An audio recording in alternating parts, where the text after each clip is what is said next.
I've challenged myself to beat every North American released SNES game on the hardest settings. Why? I don't know. I was a Sega kid and I missed out on a lot of great games. One of these games was Chrono Trigger, a charming RPG with a banger soundtrack and amazing gameplay for its time. Released in 1995 by Square, Chrono Trigger set the standard for what an RPG can be. Straight away, the game gives us the option to choose the battle mode. We can choose either active, where the enemies attack constantly during battle, or wait, where you are given proper turns to make decisions. Since we are doing the hard settings challenge, we chose active to keep things spicy. We're then prompted for our character's name, and we stick with the default, Chrono. Not sure why it's spelled differently than the game title, but we roll with it.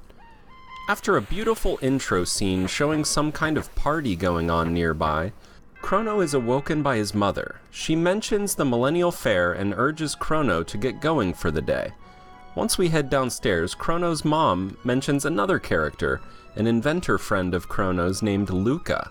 She tells us Luca wants to show off her new invention. Before leaving, we talk to Mom one more time and she gives us a 200 gold allowance. Yo! 200 gold? Right away, the game is training us that talking to people can be rewarding. We're going to need to remember that during this playthrough. After checking the options in the inventory, we find another hard setting called Battle Speed, and we turn it all the way down to 1, giving us the least amount of time to choose actions in battle. Instead of going straight to the fair, we of course do everything but that. We head over to the inn to gather some lore. We find a box on the second floor which has been sealed by a mysterious force. Unable to open it now, we head next door to the mayor's manor. Here we learn some different game mechanics. We learn that swords are governed by the power stat and bows and guns are governed by hit rate. We also learn some dialogue options, such as being able to walk away while reading messages and the ability to move the text to the top or bottom of the screen with the Y button. We also learn about using save points and how to restore HP and MP using a shelter at a save point or on the world map. We open the chest for a tonic. We head upstairs to learn about skills. We learn about area of effect and the 2 attack patterns available. A straight line attack which hits all enemies in a row, and an attack zone which needs to be centered on the enemies for maximum effect. We learn that techniques are magic attacks that utilize your weapons. We also learn about the status effects in the game, which include poison, slow, sleep, chaos, blind, lock, and stop. These can be remedied by using heal or by simply waiting for the battle to end. We learn that using revive will restore a fallen character in battle whose HP has hit 0. We also learn that holding down the L and R buttons will escape from battle. I forgot this one for the whole playthrough. I somehow missed the treasure chest in this room and we head out again. We stop in at the market briefly, but nobody is there as they are attending the Millennial Fair in Lean Square. We pop into Luca's house and speak to Luca's mom, Lara, who tells us Luca is at Lean Square with her father, Tabin, showing her new invention. We head into Guardia Forest and get into our first encounter with 3 Hataki mushrooms. We slap them down with some basic attacks, pick up some XP and another tonic. We leave and re-enter to see if the enemies respawn, which they do. Upon defeating the 3 mushrooms again, Chrono learns the technique Cyclone. We get into another battle with some beetles and try our newfound skill, which wipes all the enemies. Exploring the forest a bit, we find a power tab and use it on Chrono to increase his power stat. After a few more encounters, we make our way out of the forest into the castle, but we are promptly kicked out and told to check out the festival. So after fighting our way back through Guardia Forest, we head toward Lean Square and the Millennial Fair. After checking out one of the mini-games where you can earn silver points, a currency used only at the fair, we talk to this shopkeeper and buy 3 heals, 2 revives, and a shelter. We find an interesting character named Melchior the Swordsmith who has an iron blade and a load sword for sale, but we decide to save up our money. We discover the renowned Tent of Horrors, where you can play mini-games in exchange for 10, 40, or 80 SP, which we don't yet have. As we head deeper into the fair, Chrono runs into a girl and knocks her pendant flying. We are given the option to give it back, so of course we had to troll her a little by saying no initially. Once we do give it back, the girl introduces herself as Marley and asks if she can walk around the fair with us. Once Marley joins, Chrono immediately tries to impress her by chugging 57 cans of soda in another minigame for silver points. This minigame requires some serious mashing. Through our first 8 attempts, we only completed the game twice, for 5 SP each time. After checking some of the other stalls, Chrono decides to eat a random pink blob he sees laying in the sun, and gets called a pig by Marley. We find out it was likely this old man's lunch that we ate. We head up the road to demo Luca's robot battle trainer.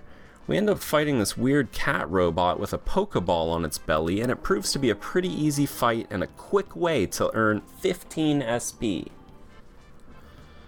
After gathering 80 SP by hitting up some minigames and thrashing the cat robot a couple more times, we head back to the Tent of Horrors to see what it's all about. We promptly lose the minigame before we even understand what's going on, and we're just out a cool 80 SP.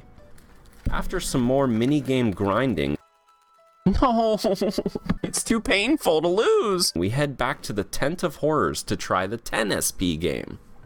We were supposed to keep track of the 3 NPCs, Pierre, Vix, and Wedge, while they shuffled around, even though the game doesn't tell you what's happening. We get lucky and find the right NPC, winning a Poyozzo doll to spruce up our room. Do it! What are they doing? What are they doing?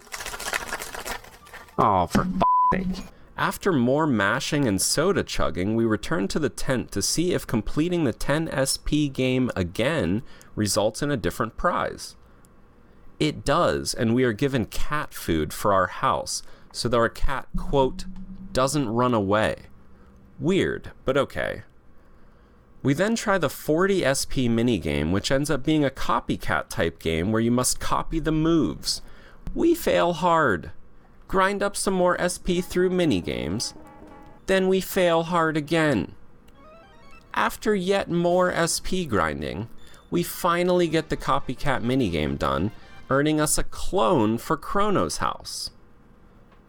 We fail the 80 SP game again and go back to the SP grind. Here's where we learn that eating that dude's pink blob actually heals us, so we start to abuse that for our Gato fights. We fail the 80 SP game once again, despite actually using the run button this time. More grinding. Another fail.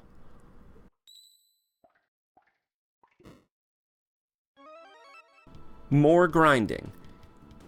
And we finally succeed.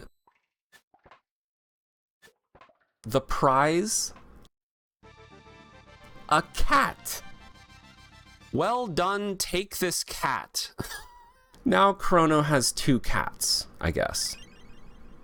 We finally head to the north end of the square where we see Tabin and Luca showing off her invention, the telepod. After trying the invention on Chrono successfully, Marley decides she wants to try it. However, this time something goes wrong. Marley's pendant reacts with the machine and it opens some kind of wormhole, which teleports Marley somewhere, leaving her pendant behind. We decide to follow her and step onto the machine again. Luca assures us she'll follow us through as soon as she finds out what went wrong. We head through the warp and end up in a forest greeted by some blue imps who we quickly dispatch. We pick up a power glove from this chest, a nice power +2 accessory, then proceed through the rest of the forest. Nearby is a residence where we learn from the inhabitants it is the year 600, nobody's heard of the Millennial Fair, and the 21st King of Guardia currently reigns. Nearby at the market, we hear about a dude named Magus and his army for the first time. We buy a bronze helm and hit the road again. After a brief trip through Guardia Forest, we head down to this broken bridge area where we learn that Magus's army has trashed the bridge, and they're waiting on someone named Cyrus to return. We head back to the forest and receive a valuable lesson in HP management. In other words, I wasn't paying attention and Chrono goes down to some blue eaglets. After realizing that I never saved the game, we start the game all over again to recover our lost time. When we finally make it all the way back to where we were, I decide to throw down our first save. We proceed into this residence where we meet Banta the blacksmith, who's forging a bell for the king to give to his queen Lean. We pop over to the Truce Inn to gather more lore, and we notice another sealed chest upstairs.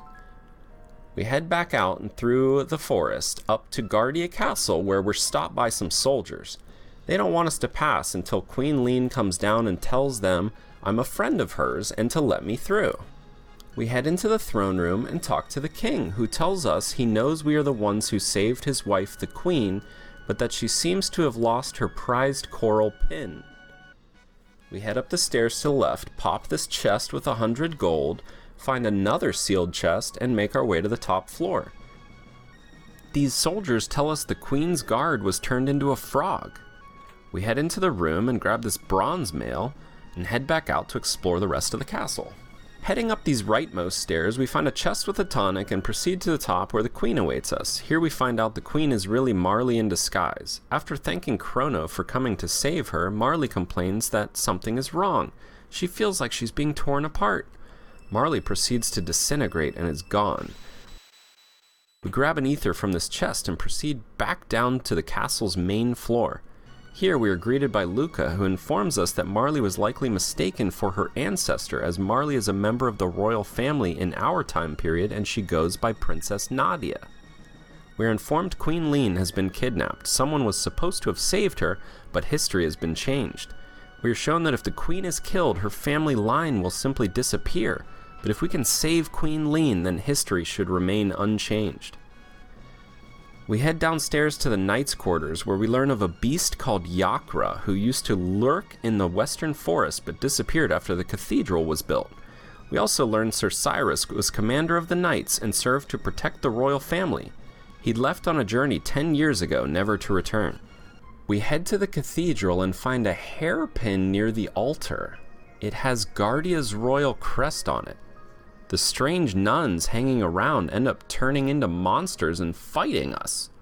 Before we can fully dispatch the foes, a swashbuckling Old English-speaking frog, named Frog, comes to our aid and asks to accompany us through the deep lair within.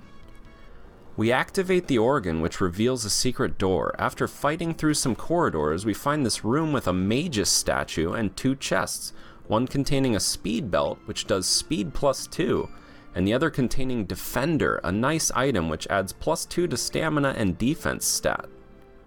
We fight through a few more rooms until we enter this corridor with our first official save point. It is only here where we realize the game is in fact not saving at all. Upon further and intensive research, it is discovered that some games like Chrono Trigger simply cannot save to the EverDrive. Long story short, it was at this point when I just end up ordering an FX Pack Pro, which not only can save games like Chrono Trigger, but can also play every North American released Super Nintendo game because of the additional chip hardware. Nice. After a quick 2-hour grind, which of course included more soda chugging, we were back in the save room where we had first discovered that we couldn't save. But now we could save. And we saved it. We saved the game. Finally. Back on track, we continue through the cathedral, fighting henchmen, mad bats, and other such creatures, utilizing flame whirl and a lot of auto-attacking to get the job done. We pick up some items along the way and find ourselves surrounded by enemies in this central room. After doing away with the mob, we make sure to snag this iron sword from the chest in the corner and equip it on Frog. Finally, we find Queen Lean and the Chancellor. Lean quickly exits and the Chancellor reveals his true form.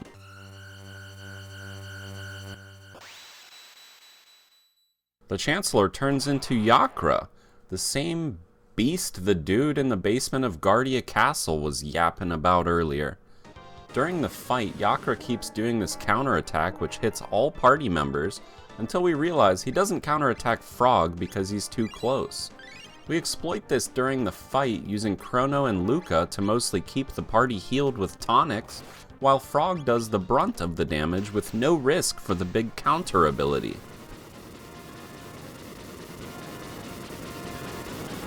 Once Yakra is vanquished, Lean thanks us for saving her and we agree to return to the castle. We free the real Chancellor, who was trapped in the chest on the left, and grab a mid-ether from the chest on the right. We return to Guardia Castle as heroes, but Frog is beside himself. He feels that he failed to protect Queen Lean, so he must leave for good. So by failing to protect her, his solution is to leave and never protect her again? Makes sense. So anyway, Frog does that. Chrono and Luca head upstairs to discover Princess Nadia, aka Marley, has returned and appears to be all in one piece. After some small talk, we agree to return home to our original timeline. So we head back through Truce Canyon to where the original wormhole warp thingy was. A gate. They're called gates. After some totally necessary showmanship from Luca in reopening the gate, we head through the gate to find ourselves back in our time, 1000 AD, at the Millennial Fair. Luca heads off to do some work back at her lab, while Chrono agrees to escort Marley home and we pop over to the castle. We are greeted by a frantic Chancellor who has Chrono detained for kidnapping the princess. We're put to trial where we are faced with the crimes we may or may not have committed at the Millennial Fair during the day in question. He ate my lunch right off the table. Many times, in fact. Many times. That man grabbed the pendant even before he checked to see if the princess was okay. Did I? He didn't seem to want to return it either. Oh yeah. Shit. He tried to sell it to the merchant Melchior. Did I?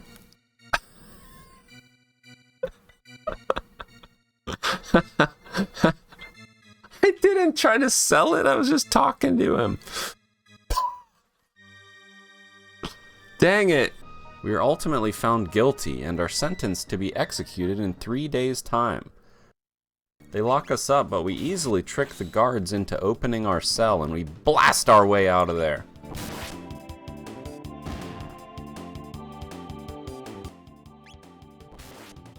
After some exploration and battling, we find a way to climb outside and make our way down to this previously inaccessible cell, where we find a shelter in a chest and a hole in the floor.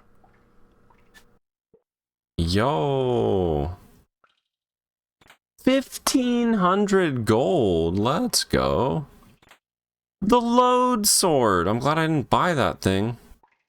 Nice. As we continue our escape, we run into some more mobs, but ultimately find ourselves in the office of the supervisor, who basically passes out upon seeing us. A document flutters off the desk and we decide to read it. To the prison supervisor, Dragon Tank Owner's Manual. The tank head repairs body damage. It contains a shield that prevents damage by lightning and fire. We aren't sure what this information means exactly, but we find out really quickly. In the next scene, we are stopped by the Chancellor and a giant dragon tank. Dragon tank? We gotta attack the head, I think, right? Yeah. So during this fight, the head of the dragon would do a multi-heal ability and repair all its body parts, so naturally attacking the head would make sense.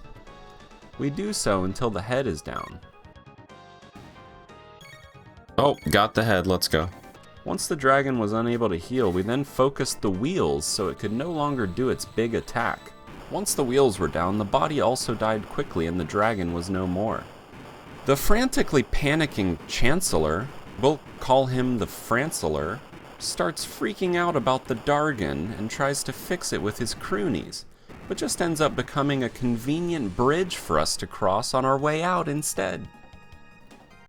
We continue our escape, and just before we exit the castle, we are stopped by a group of guards and Princess Nadia, aka Marley.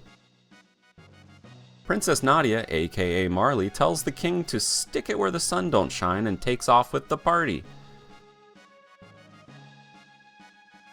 We are pursued by guards and we end up getting pushed off the main path in the Guardia Forest and end up at a dead end. Luckily there is a dormant gate here and Luca is able to activate it and get us the heck out of there. We don't know where we are going, but we don't have time to question it.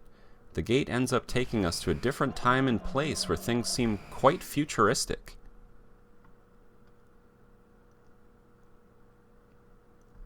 We pop out to the world map to discover we are in fact in the future and the year is 2300 AD. We head down to a point of interest called Trandome and make our way in. Here we find a group of what seems to be disaster survivors. They tell us there is food at Arisdome, but we'll have to battle past the enemies in Lab 16, which are not susceptible to weapon damage. We find a trader and purchase the auto gun for Luca, 3 iron suits, and 3 iron helms for the party. We head up to Lab 16 where we fight our way through craters, meat eaters, mutants, octopods, and shadows, all while avoiding rats who are trying to steal our tonics along the way.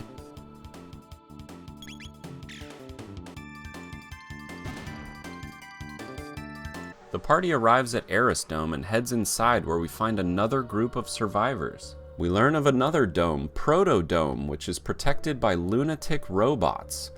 We head out to the east and head to the sewer access. We're greeted by a yellow Flyclops who reports us to his leader, somebody known as Sir Crawley. We do end up running into Sir Crawley, who turns out to be a nasty sewer slug dude with a vicious slam attack. The fight turns out relatively easy and we mostly auto-attack him down.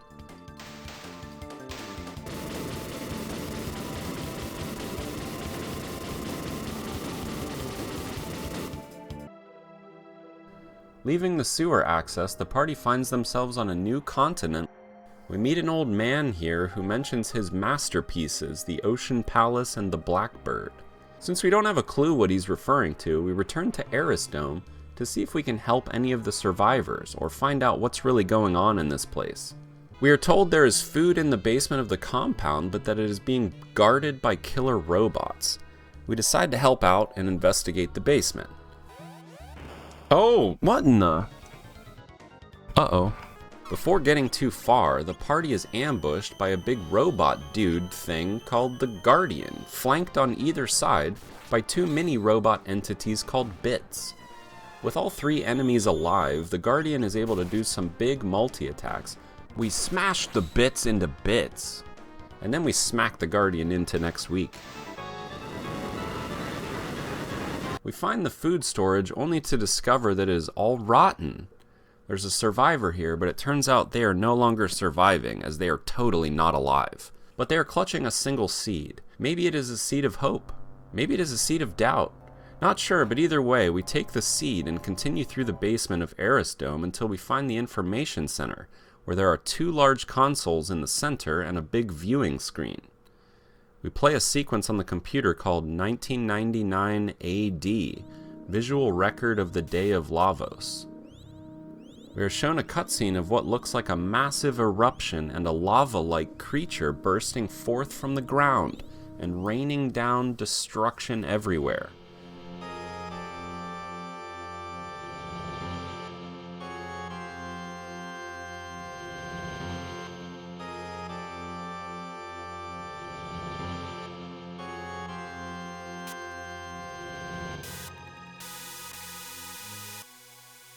We realize this is how the world ends, and the only way to stop it is to change history like we did with Princess Nadia, aka Marley.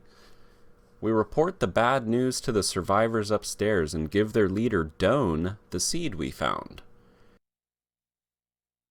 In return, we are given a key to the jet bike in Lab 32. So we head just north to Lab 32, where we are quickly greeted by the man, aka Johnny. Johnny wants to race us through Lab 32 on our jet bikes. The race involves some careful jostling of position, and utilizing speed boosts at the right times. Oh, right at the end, buddy, got him. Hit him with that boost.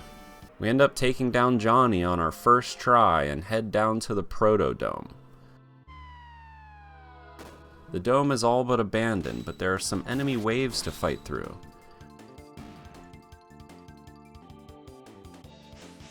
We make our way to the back of the dome where we find a decommissioned human robot slumped on the floor. Luca gets to work trying to fix it, and before long the robot sparks to life and happily dances across the room.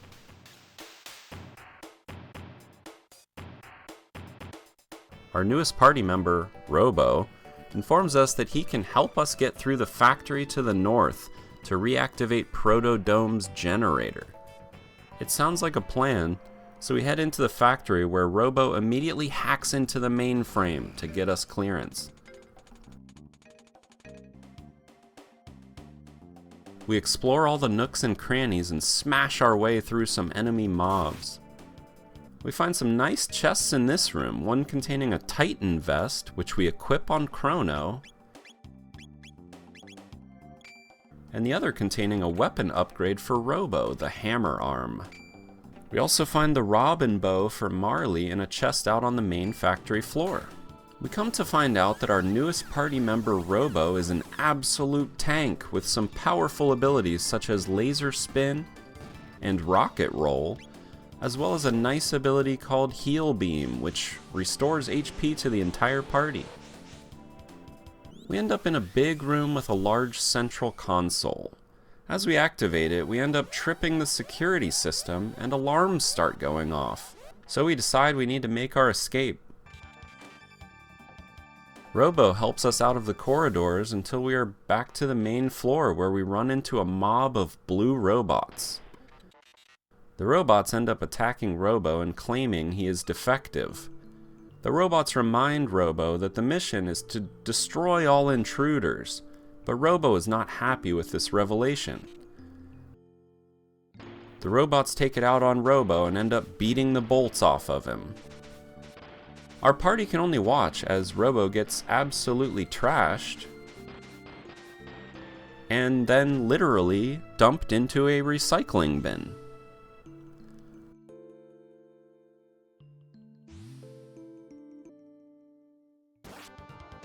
Only then does the party decide to take action. So we end up fighting off the blue robots and have to decide what to do with Robo. We end up dragging him all the way down to Proto-Dome to allow Luca to take a look at him. Luca goes to work again and makes short work of the repairs. Before long, Robo is back with us and as good as new. Robo decides he wants to come with us, so the party heads up to the gate room close by and travels through the warp once again.